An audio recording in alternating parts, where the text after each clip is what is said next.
Samsung Galaxy A56 exclusive first look. Samsung fans, get ready. We've got an exclusive first look at the upcoming Samsung Galaxy A56, one of the brand's most anticipated mid-range smartphones. Here's what the Galaxy A56 will look like. These images, based on CAD renders, showcase the device from all angles.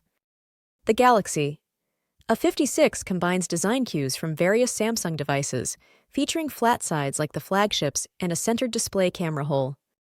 Scene, zooming into the right side frame. Samsung Galaxy A56, exclusive first look voiceover. It also introduces the unique key islands on the right side, a raised section housing the power and volume buttons, complete with a comfortable thumb anchor. The back is flat, with a prominent camera island in the top left corner.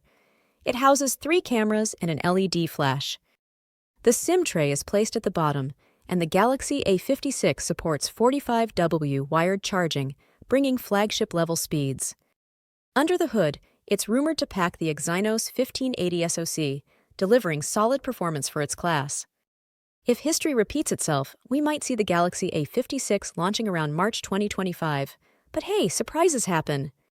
Stay tuned for more updates, and don't forget to like and subscribe for all the latest on the Galaxy A56.